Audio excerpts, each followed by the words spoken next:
Bonjour tout le monde, bienvenue à ce nouvel épisode de Silver Impact Wrestling sur le WR. Donc, deuxième show avec notre nouveau TV show DDT TV qui a fait des bonnes cotes d'écoute lors du dernier épisode. Impact Wrestling lui continue également d'avoir des bonnes cotes d'écoute. On est en feu en ce moment, j'aimerais le dire. On est à 26 de Public Image. On a toute une fédération et beaucoup de talent dans le ring. On m'a demandé lors du dernier épisode si c'était possible de signer Mark Briscoe.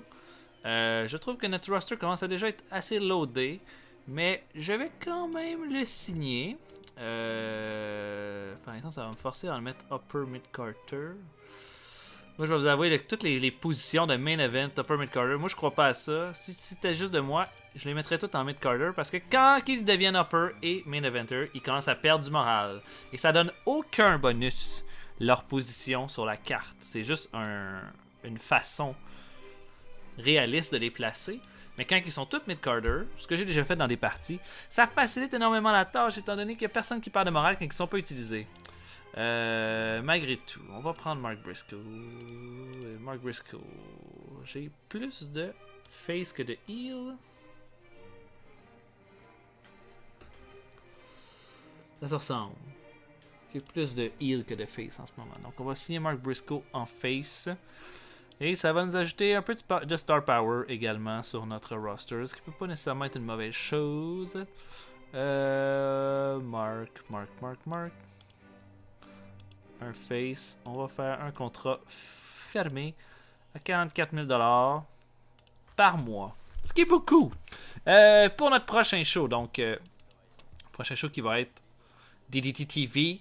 On va avoir Kota Ibushi contre Johnny Impact dans un non-title match. Il y a Laredo Kid qui va affronter Zack Sabre Jr. Le Laredo Kid qui va servir de faire valoir, comme il a fait dans son dernier combat contre Marty Scurll. En espérant que tout soit bon. La Ring of Honor a signé Keiji Muto pour un written contract. Keiji Muto, jeez. Ok. On dit à quel âge? Il doit avoir 60 ans. 54 ans. Les stats sont encore pas si mal pour un gars de son âge, mais quand du moment que ça va être son anniversaire, ses stats vont baisser dramatiquement. Je vois ça comme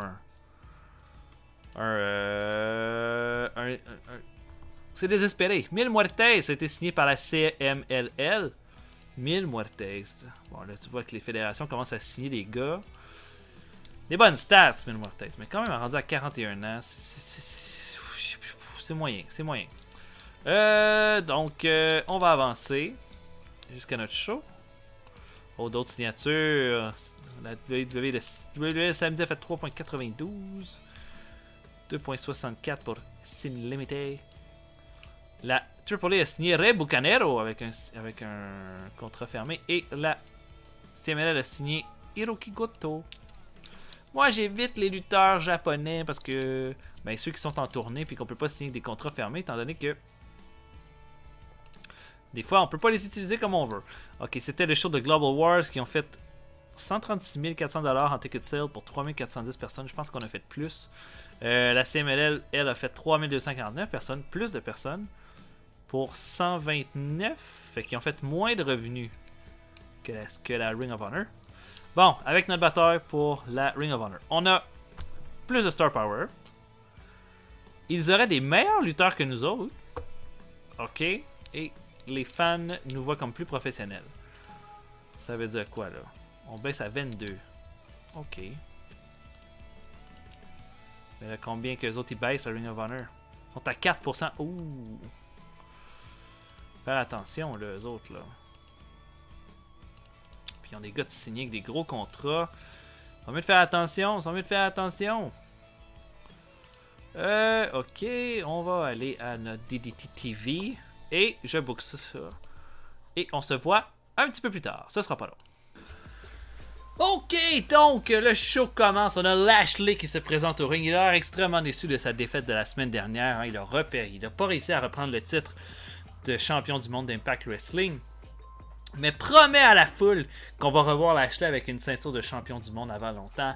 Arrive Moose, qui se pointe dans le ring, se met face à face avec Lashley et lui dit que tu veux remonter la montagne, Lashley, mais il y a une autre montagne à franchir avant. Puis la nouvelle montagne à franchir, c'est rendu moi. Alors, Moose qui challenge Lashley à WrestlePolis. Lashley qui accepte le défi. Les deux big guys qui vont s'affronter. Pas un gros segment, cependant, 65%. Lashley perd 2 points d'overness de ce segment-là.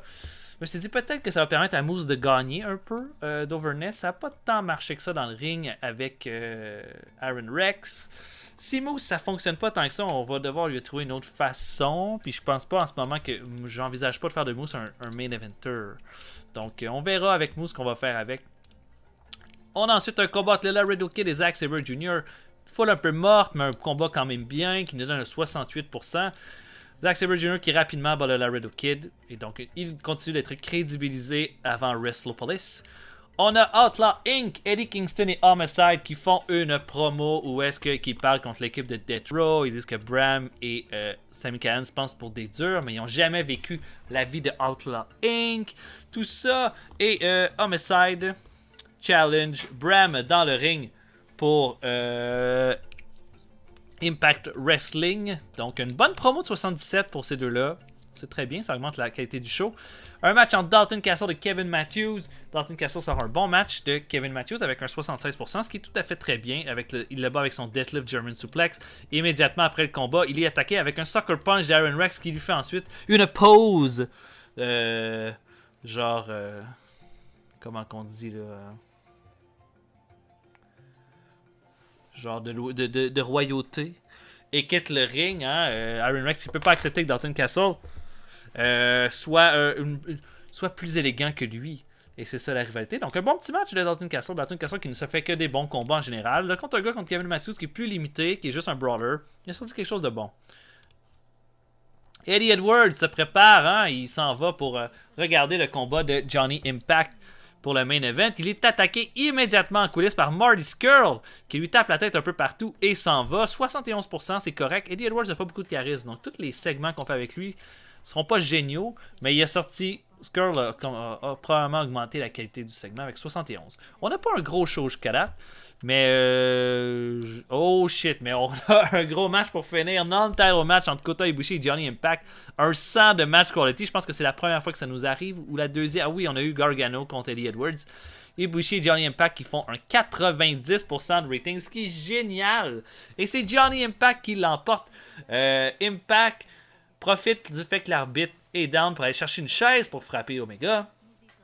Mais arrive pour frapper Kota Ibushi. Mais Kenny Omega arrive pour enlever la chaise pour pas qu'il frappe son ami Ibushi. Omega, ensuite, sans s'en rendre compte, veut frapper Impact. Mais Impact évite. Ibushi reçoit la clothesline, la chaise en plein poireau. Impact super kick la chaise au visage d'Omega et fait le pin sur Ibushi pour la victoire. Un gros match. Johnny Impact qui nous sort un premier vrai gros combat. Et Ibushi qui continue d'être un de nos workhorse total. Ça nous fait un résultat de 76%.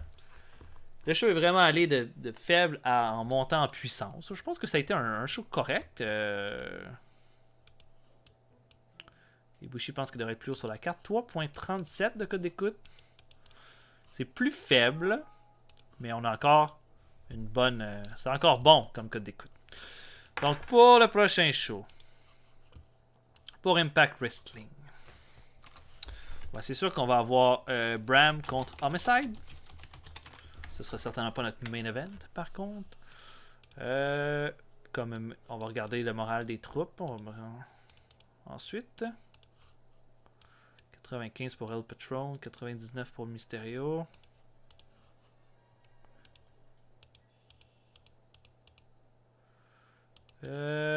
Mark Briscoe. On va faire un main event entre Mark Briscoe qui commence. Et là, son moral est quand même assez bas. Fait qu'il va falloir l'utiliser contre Alberto El Patron. Et j'ai un truc. On va faire un. J'ai un truc là. C'est pas legit ce que je vous fais, mais si vous voulez pas qu'un lutteur perde de morale, mais continue de lutter, vous le mettez manager. Puis on le mettra lutteur normal un petit peu plus tard. OK. Pour le moment, on va l'utiliser comme ça. Fait que on va le mettre Mark Briscoe contre El Patron. Et on peut peut-être même mettre un autre. Non, je pense que ça va être correct. 2 combats. Ouais. Ah oui, on va avoir un match entre Moose et Kongo Kong aussi. On va crédibiliser Moose en lui donnant une bonne victoire. Donc voilà, on va avancer jusqu'à notre show. Ok, ça va. Nos codes d'écoute sont quand même bonnes. On augmente de 2% de la shot. Ok, donc je book le show et on se revoit un petit peu plus tard. Ok, donc le show commence. On a Alberto Del Rio qui arrive bien certain de lui dans le ring de l'Impact Wrestling. Dit qu'il est logiquement le number one contender pour WrestlePolis pour affronter Ethan Carter après que Lashley ait choqué terriblement son dernier combat et qu'il a besoin d'un petit tune-up ce soir et qu'il est prêt à affronter n'importe qui dans le roster qui veut bien l'affronter. Arrive Mark Briscoe, le nouveau signé d'Impact Wrestling, qui vient dire qu'il va être l'adversaire d'El Patron ce soir. Et Mark Briscoe qui est un peu cinglé et il dit qu'il va l'amener dans son monde ce soir. Donc on a notre main event, 73%, c'est correct. C'est un bon petit segment d'ouverture. On a un combat entre Moose et Kongo Kong. Le combat était... Ah, là vous voyez, là, ça c'est une situation où est-ce que il y a un glitch dans le rating, c'est une night off. Donc, on aurait probablement eu un combat qui aurait été dans le 71%, 70%. Là, on a un combat dans le 62%. Mais un bon match. Le match qualité était là, le crowd reaction moins là. Moose l'emporte clean sur Kongo Kong avec son hit stick. Il est crédibilisé en vue de son match contre Lashley. Donc, voilà pour ça. On a une vidéo de Pentagon Dark. Pentagon Dark qui dit rien, mais on dirait comme il devient. C'est toujours une espèce d'ombre mystérieuse qui flotte. On voit comme dans la vidéo Kenny Omega, Kota Ibushi, Zack Sabre Jr. qui marche en coulisses avec le masque de Pentagon Dark qui pop souvent à certains moments. Donc c'est vraiment là pour hyper l'effet que c'est un foutu malade mental. 67%, c'est très bien. Un match entre Dragon Lee, Rey Fénix et Rey Mysterio contre Angel Ortiz, Mark Drastic et Rockstar Spud. Encore une fois, c'est comme dans le combat précédent, la note ne reflète pas. Ça aurait été du 70% aussi. Évidemment, Dragon, Rey Fénix et Mysterio l'emportent. Ça va être un nouveau clan qu'on va créer avec les trois Mexicains masqués. Et ces trois-là qui font une bonne performance en vue de leur combat contre DIY et Loki à WrestlePolis. On a un segment avec Eli Drake qui dit qu'il va recevoir Jeff Jarrett en entrevue. Jarrett arrive, pas l'air d'être certain de vouloir être là. Eli Drake il dit bon ok, je m'excuse, hein, tout ce qui s'est dit, faut vraiment arrêter là, de chercher des problèmes comme ça. Hein. T'es mon boss puis je te respecte énormément et tout ça.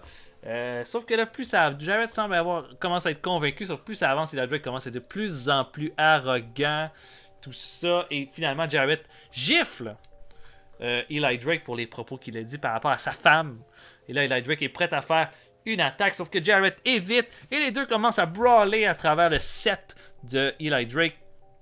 Finalement, la sécurité vient séparer les deux lutteurs. La tension monte entre Eli Drake et Jeff Jarrett. Le match entre Bram et Homicide, qui a fait un sacré bon match quality. Là, on aurait dû au-dessus de 80% de ce match-là, fait un 71, 92 de match quality, c'est vraiment bon. Et Bram l'emporte clean sur Homicide avec son BSOS. Sauf qu'immédiatement après le combat, Eddie Kingston fait un sucker punch derrière la tête de Sami Callihan et a fait son sliding D sur Bram. Les Outlaw Inc. qui s'en sortent gagnants de ce petit affrontement, même s'ils perdent le combat. Un match entre Angelico et Marty Scurll. Je me serais attendu à un meilleur match quality que ça. Marty Scurll qui l'emporte clean sur Angelico avec son Party's Over. On continue de crédibiliser Marty Scurll et Angelico, je pense que c'est son premier combat ou son deuxième, whatever. C'est pas un gros match. Je m'attendais à plus de match quality que ça. Une bonne promo d'Ethan Carter qui dit qu'Alberto Del Patron devrait arrêter de se faire des ennemis partout parce qu'à un moment donné, ça va retomber contre lui. Parce qu'après WrestlePolis, il n'y aura pas une ceinture pour se vanter. Il n'y aura plus rien. Il n'y aura plus personne qui va vouloir de lui. Puis il n'y aura plus aucune chance de toucher à ce titre-là. Donc, une bonne promo de 80%. Ce 80% va nous faire du bien. Ensuite, une autre promo, cette fois de DIY. Une excellente promo avec 83 de ratings. Tommaso Ciampa qui va gagner 3 points d'overness. Il dit qu'il n'a pas été très impressionné de la performance des trois petits lutteurs masqués, comme il les appelle. Et qu'ils vont se trouver un bon partenaire pour les affronter lors de WrestlePolis et que DIY va retourner au sommet. Finalement, le match, un bon match par équipe, les Golden Lovers, Kenny Omega et Kota Ibushi qui affrontent Caleb Conley et Trevor Lee. Bon match, ça aurait été au-dessus de 80% ça aussi. Gagné par Kenny Omega et Ibushi. Omega qui l'emporte sur Conley avec son One Wing Angel. Sauf que là, on voit qu'il y a beaucoup de tension entre Ibushi et Omega. Les deux gagnent leur combat et s'en vont. Ils sont pas contents. Et voilà. Et finalement, notre main event entre Mark Briscoe et Alberto Del Patron. Bon, ça n'aurait pas été un super match. 75% que ça aurait donné. Pas super. Alberto Del Patron qui va l'emporter clean sur Mark Briscoe qui va faire un bon showcase. La question qu'on se souvienne de lui. Mais finalement, c'était pas un si bon combat que ça. Voilà. Alberto Del Patron qui l'emporte avec son Piero Punisher pour le 1-2-3. Dans un combat très oubliable. Ça nous fait un faible show, je pense à 70%. C'est dommage d'avoir un night off comme ça. Mais je pense que c'était. Toutes nos rivalités ont toutes été touchées cette semaine. Donc on a fait 1.93. Pour Impact Wrestling, c'est-tu bon, c'est-tu pas bon, je sais plus. Bah, c'est correct. On a augmenté pour notre public image. Sinon, Marty Scurll aimerait ça affronter Eddie Edwards. Ah, ça pourrait être un bon match pour la semaine prochaine. Ça clique pas entre Mark Briscoe et Alberto Del Patron. Donc, ok. Ben, j'ai bien vu ça. Et sinon, ben, on va se rendre pour une autre semaine d'action. On va être rendu à quoi notre semaine 18 mai? Ça veut dire que le 27 mai, ça veut dire que la semaine prochaine, ça va être notre dernier show avant le pay-per-view. On va d'abord créer notre clan. Comment on va les appeler?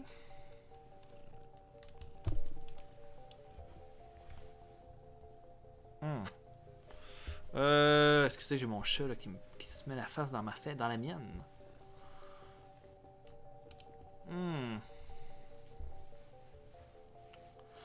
On va les appeler. Ça va être les Mysticos. C'est toutes des créatures mystiques dans ce clan-là. Fait que Rey Mysterio, Dragon Lee, ou ben les Mystic Beasts. Je peux-tu rire? Non, je peux pas. On va les appeler les Mystic Beasts. Les Mystic Creatures. Donc, Dragon Lee. Rey Fenix et Rey Mysterio.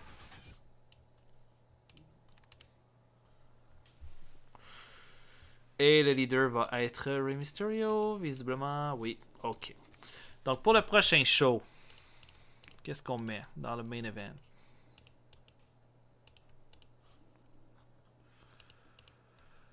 Mysterio est à 99.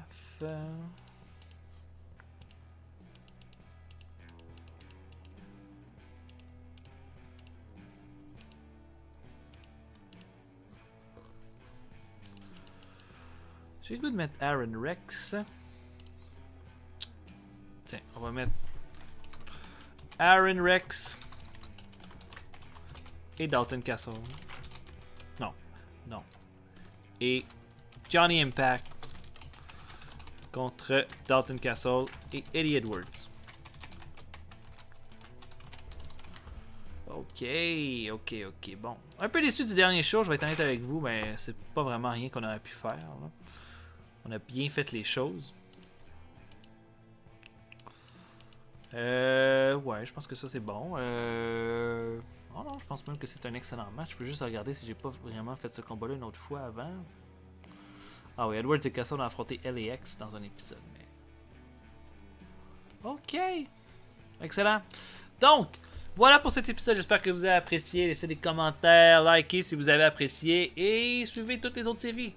Pas juste celle de EWR si vous êtes un fan de tout ce qui est lutte. Mon nom est le Retro Driver et on se voit pour un prochain épisode. Salut tout le monde, à la prochaine.